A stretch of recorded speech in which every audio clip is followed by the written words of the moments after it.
कहानियों की क्यारी में प्रस्तुत है हास्य कहानी साधु का मंत्र। एक बार एक साधु के पास एक व्यक्ति आया और बोला, बाबा, मुझे कोई ऐसा मंत्र दे दो जिससे मैं शक्तिशाली बनकर जीवन में सफल हो सकूं। इस पर साधु बोले, अरे बच्चा, मेरे पास कोई मंत्र वंत्र नहीं है जो तुम्हें दे सकूं। व्यक्ति बोला, मुझे मालूम है कि आपके पास कोई ना कोई सिद्ध मंत्र जरूर है, इसी कारण तो लोग आपके पास आते हैं। साधु मुस्कुराए, बच्चा, हम तो साधारण से साधु हैं, सिद्ध मंत्र हमारे पास कहाँ से आएगा। अगर तुम मंत्र ही चाहते हो तो जाओ किसी जादूगर या मदारी के पास, शायद तुम्हें उनसे कोई मंत्र मिल जाए।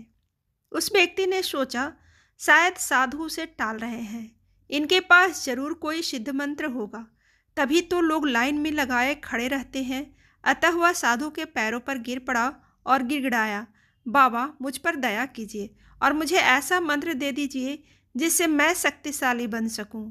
इस पर साधु ने अपने शिष्यों को बुलाकर कहा, इस व्यक्ति को यहाँ से दूर ले जाओ, यह तो मुझे छोड़ नहीं रहा, लगातार परेशान कर रहा है। शिष्य उस व्यक्ति को बहुत दूर छोड़ आए। उस व्यक्ति के मन में यह बात बैठ गई कि अवश्य ही साधु के पास कोई सिद्ध मंत्र है। जो साधु दूसरों को गालियां देते हैं, पत्थर मारते हैं या डंडे से भगाते हैं, लोग उन्हीं के पास ज़्यादा जाते हैं, क्योंकि ऐसे साधु के पास जरूर कुछ होता है। वरन वह साधु डंडे और पत्थरों से दूसरों को क्यों मारेगा, इसलिए साधु के पास कोई ना कोई सिद्ध मंत्र अवश्य है। उसके बाद वह व्यक्ति रोजाना साधु की कुटिया में चक्कर लगाने लगा, रोज उनका दर्शन करने लगा। उसकी ऐसी अवस्था देखकर एक दिन साधु उस व्यक्ति से प्रसन्न हो गए और उसे एक छोटे से कागज पर मंत्र लिखकर देते हुए बोले, बच्चा, आज मैं तुमसे बहुत खुश हूँ।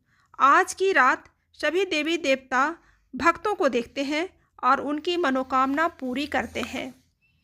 यह रात लगभग 100 वर्षों के बाद आती है, इसलिए मंत्र लो और रात को इसे केवल 7 बार जप लेना। अगर तुमने पूरे ध्यान से इस मंत्र को 7 बार जप लिया तो तुम्हारी समस्त इच्छाएं पूरी हो जाएंगी।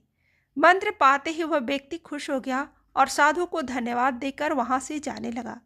तभी साधु ने उसे आवाज देकर रोका और बोला, बच्चा, जाते जाते एक बात सुन जाओ। जब तुम आज रात इस मंत्र का जाप करो तो अपने ध्यान में बंदर की कल्पना कतई मत करना। कैसी बात कर रहे हैं महाराज, आज तक मैंने बंदर को कभी नहीं देखा, इसलिए बंदर की कल्पना का कोई सवाल ही नहीं उठता है।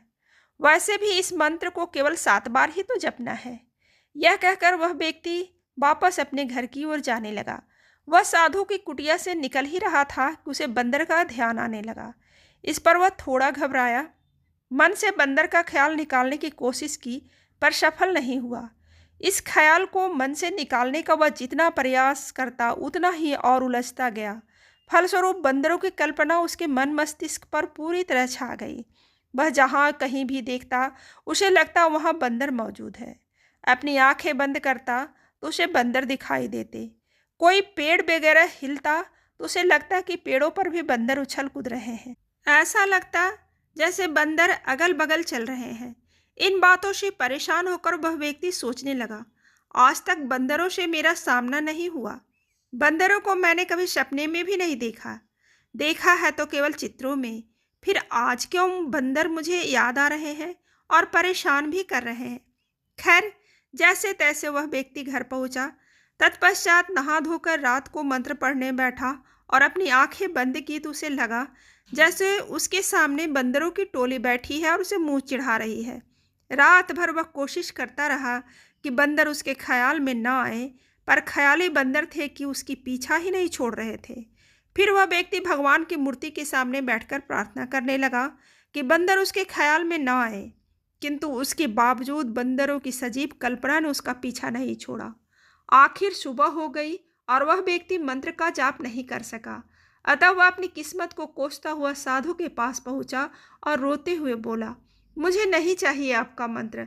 आपने जब से मुझसे बंदरों के बारे में कहा है तब से बंदर हाथ धोकर मेरे पीछे पड़ गए हैं।